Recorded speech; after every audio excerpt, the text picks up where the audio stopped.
आप देख रहे हैं अनहोनी। अनहोनी में आज की कहानी हमारे साथ शेयर की है अविनाश जी ने। तो चलिए बढ़ते हैं आज की इस कहानी की ओर। हर गर्मियों की छुट्टियों में मैं नानी घर जाकर 10-15 दिन रहकर आता था, क्योंकि नानी घर में जो मौज मस्ती होती थी उसके लिए मैं साल भर का इंतज़ार किया करता था। घटना भी आज से 15 साल पहले की, जब मैं स्कूल की छुट्टियों में नानी के घर गया हुआ था। नानी घर पर मेरे 3-4 दोस्त थे। मैं उन दोस्तों के साथ दिन भर खेल कूद किया करता और रात को खाना पीना खाकर थोड़ी देर के लिए खेतों की तरफ टहलने निकल जाया करता था।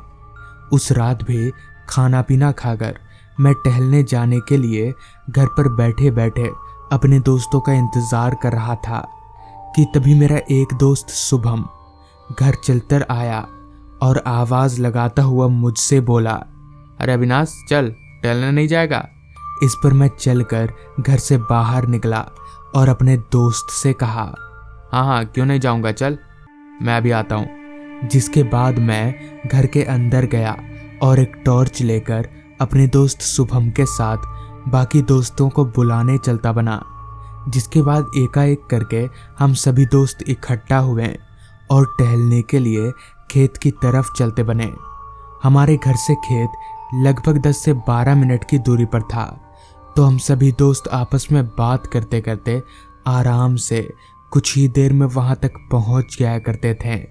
उस रात भी हम सभी दोस्त खेतों पर पहुंचकर उस खेत वाले रास्ते के किनारे चबूतरे पर बैठकर बातें करने लगे।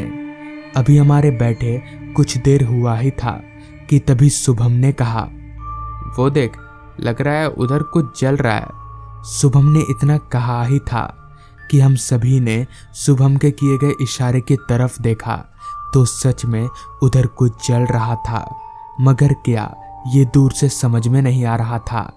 इस पर मैंने कहा, जल तो रहा है मगर क्या समझ में नहीं आ रहा, चलो जाकर देख कर आते हैं। मेरे इतना कहते ही हमारा एक दोस्त करण ने कहा, जलने दे जो जलता है, हमारा वहां जाना ठीक नहीं होगा। जिस पर मैंने कहा, नहीं यार हमें जाकर देखना चाहिए, अगर किसी का खेत जलता होगा तो। इस पर करण को छोड़कर सभी दोस्तों ने मेरे साथ जाने का ठाना। करण काफी जिद्दी किस्म का लड़का था, जिस कारण वो किसी भी हालत में जाने को तैयार नहीं हुआ और वो वापस घर की तरफ चलता बना। करण के जाने के बाद हम सभी दोस्त उस जलते हुए चीज की तरफ आगे बढ़ने लगे।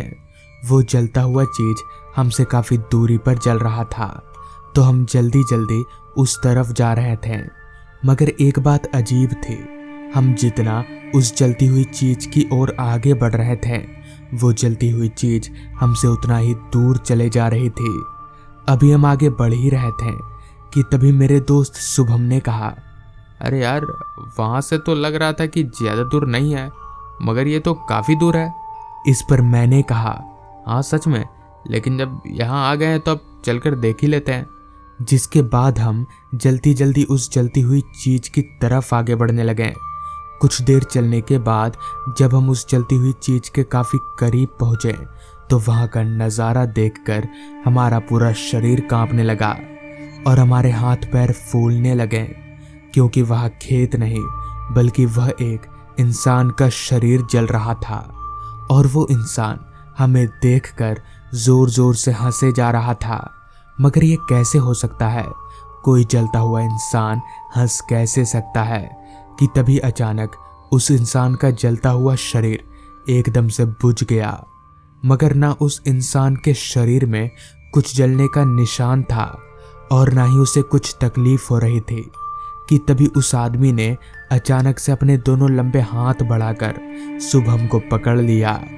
उस आदमी का हाथ लगभग 6 फीट लंबा था। ये देखकर हम सभी समझ गए कि ये आदमी कोई इंसान नहीं बल्कि भूत है और हम यहाँ आकर काफी बड़ी मुसीबत में फंस चुके हैं।